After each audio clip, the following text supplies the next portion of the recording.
সকলোলৈকে সুপ্ৰভাত আৰু আজি হৈছে 1 অক্টোবৰ।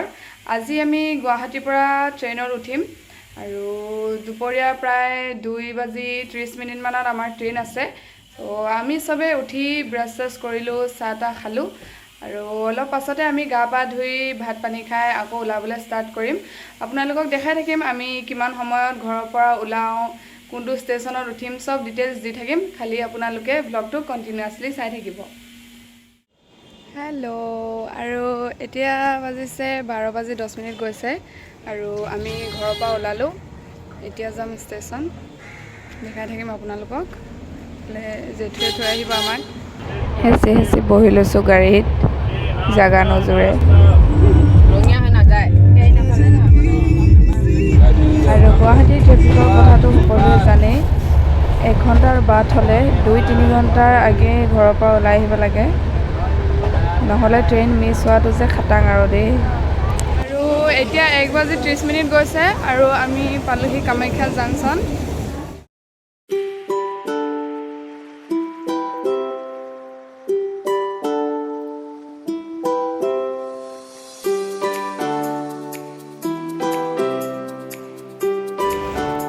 আমি কামাখ্যা জাংচনত আহি ট্ৰেইনত উঠিলোঁ আৰু ট্ৰেইন এইমাত্ৰ এৰি দিছে।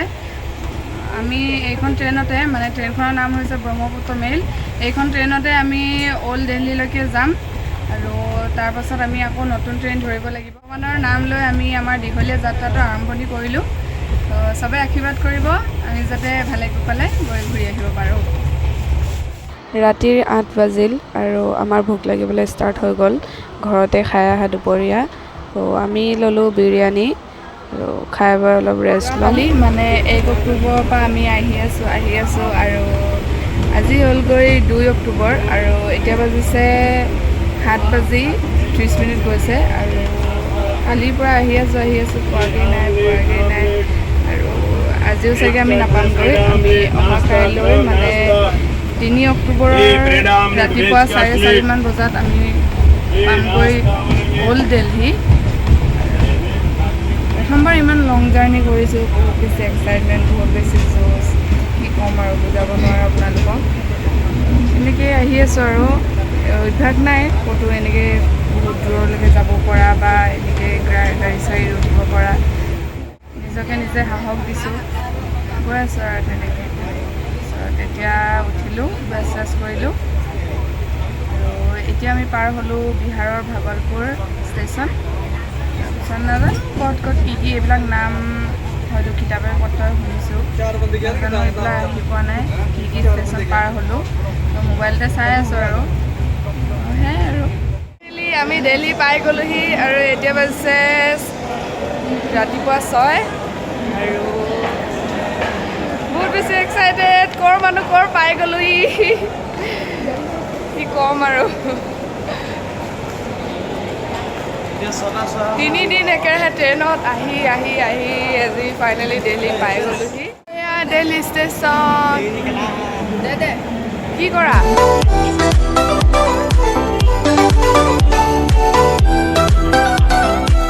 আমি আহি গ'লোঁ দিল্লী ষ্টেচনৰ এটা ৰিটায়াৰিং ৰুমত আৰু আমাৰ দৰে যদি আপোনালোকৰো একেদিনাই ট্ৰেইন থাকে, মানে ৰাতিপুৱা পালোহি আকৌ দুপৰীয়াও ট্ৰেইন আছে, তো তেনেকুৱা যদি আপোনালোকৰো থাকে তেনেহ'লে আপোনালোকেও এনেদৰে ষ্টেচনৰে এটা ৰিটায়াৰিং ৰুম বুক কৰি থাকিব পাৰে। কম খৰচতে হৈ যায় আৰু কেনেকুৱা ধৰণৰ ৰুম লাগে সেইটো আপোনালোকৰ ওপৰত ডিপেণ্ড কৰিব। AC ৰুম লাগে নে নৰ্মেল ৰুম লাগে। আমাৰ ৰুমটো আপোনালোকক দেখাই দিছোঁ বাৰু, ৰ'ব। এয়া সৰু বিচনা আছে 5খন আৰু ফেন কিবা কিবি আছে। বাকী বাথৰুম ইয়াতে এটেচ নাই, ৰুমৰ বাহিৰত আছে আৰু ইয়াৰ পৰা ধুনীয়াকৈ দিল্লীখন দেখি থাকে। সেইবিলাক ইলেক্ট্ৰিক বাছ চলি আছে।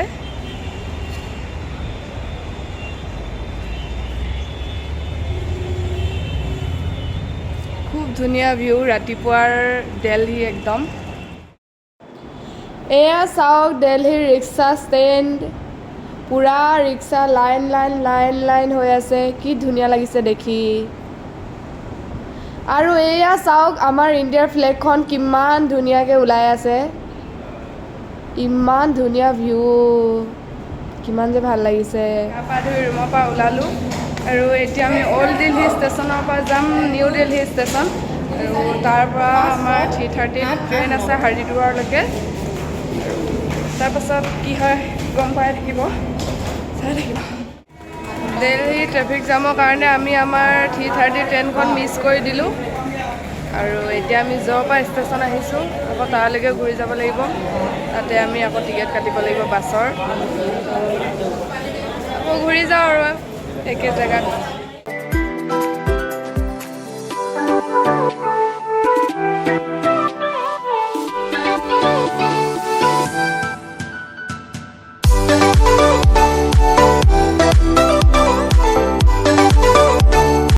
আমাৰ বেগ চেগবিলাক ৰেডি হৈ গ'ল।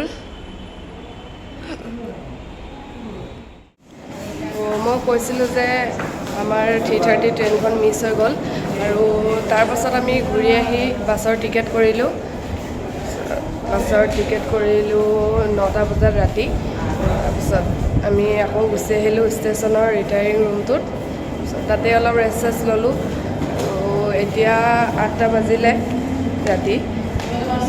আমি আকৌ এতিয়া যাওঁ 9টা বজাত যিহেতু বাছ আছে।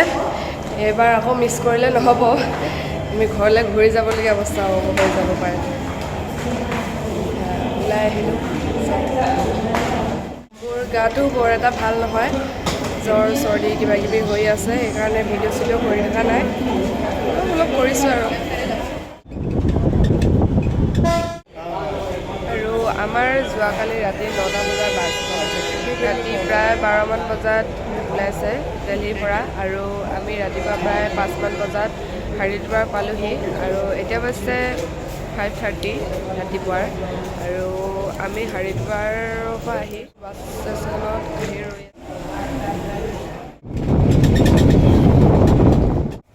আমি হৰিদ্বাৰৰ পৰা আহি ঋষিকেশ পালোঁহি আৰু এতিয়া আমি আকৌ ঋষিকেশৰ পৰা যাম চনপ্ৰয়াগ আৰু তাৰ পৰা আমি অহা কাইলৈ মানে আজি তাত ৰাতি থাকিম আৰু তাৰপিছত অহা কাইলৈ আমি ট্ৰেকিং ষ্টাৰ্ট কৰিম। এতিয়া যিমানখিনি যাম চব পাহাৰীয়া ৰাস্তাই হ'ব, ওপৰে যাব লাগিব, চব পাহাৰ।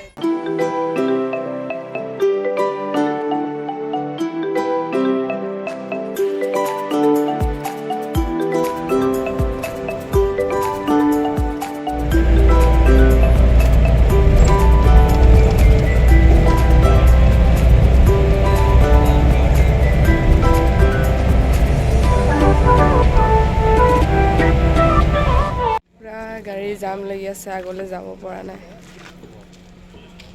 ইয়াতে ৰৈ গাড়ীৰ পৰা অলপ ওলাই ল'লোঁ।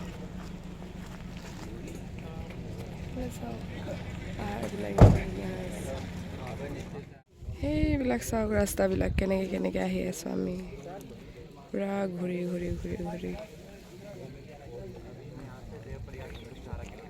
গাড়ী একদম হোৱালৈকে যাম, পূৰা যাম, আকৌ যাব পৰা হোৱা নাই। পাহাৰ চাহাৰ ভাগিছে নেকি তাত, গম পোৱা নাই সঠিককৈ। প্ৰায় 3-4 ঘণ্টামান খোচাৰ পাছত আৰু এতিয়া আমি অলপ আগলৈ যাব পাইছোঁ। নাজানো আগলৈ কি হয়, ইমানখিনিলৈকে ঠিকেই আছিলে, আকৌ মাজতে কি জানো হ'ল, হিল পৰিলে কি কৰিলে। এতিয়া ৰৈ অলপ আগবাঢ়িব পাইছোঁ, চাওঁ কি হয়। এই প্ৰকাণ্ড শিলবিলাক ৰাস্তাত খহি পোৱাৰ কাৰণে ৰাস্তাবিলাক ব্লক হৈ আছিল আৰু এতিয়া চব এইবিলাক আঁতৰাই ৰাস্তাবিলাক খুলিছে। আমি পালোহি চনপ্ৰয়াগ, ৰাতিয়ে হ'লগৈ।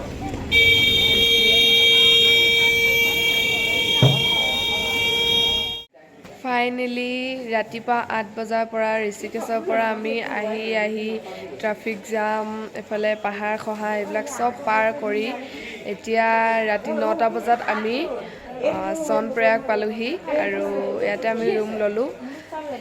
কি বেয়া দিন চলিছে নাজানো, 7 ঘণ্টীয়া বাছটো আমাৰ 12-13 ঘণ্টা লাগি গ'ল আৰু কিবা এটা দিনে বেয়া চলিছে নে কি হৈছে নাজানো। ট্ৰেইনো মিছ কৰি দিলোঁ, ট্ৰেইনখন বাৰু আমাৰ ভুলৰ কাৰণে মিছ কৰিলোঁ, কাৰণ আমি সময়তকৈ অলপ আগত যাব লাগিছিলে, কিন্তু তাতে ট্ৰাফিক জাম নহ'ব বুলি আশা কৰি আমি দেৰি হৈ গ'ল ত' মিছ কৰিলোঁ গতিকে আপোনালোকে তেনেকুৱা নকৰিব লাগিলে অলপ সোনকালে গৈ তাতে বহি থাকিব হ'লেও মানে দেৰি নকৰিব যাতে আপোনালোকে তেনেকুৱা ভুল গতিকে কেদাৰনাথ ভ্লগৰ ছেকেণ্ড পাৰ্টটো ইমানখিনিতে সমাপ্ত কৰিছোঁ আৰু নতুন ভিডিঅ' আহিব কাইলৈ ৰাতিপুৱা আমি ট্ৰেকিং ষ্টাৰ্ট কৰিম ভিডিঅ' দিম চাব আৰু তেনেহ'লে এতিয়া আহিছোঁ বাই বাই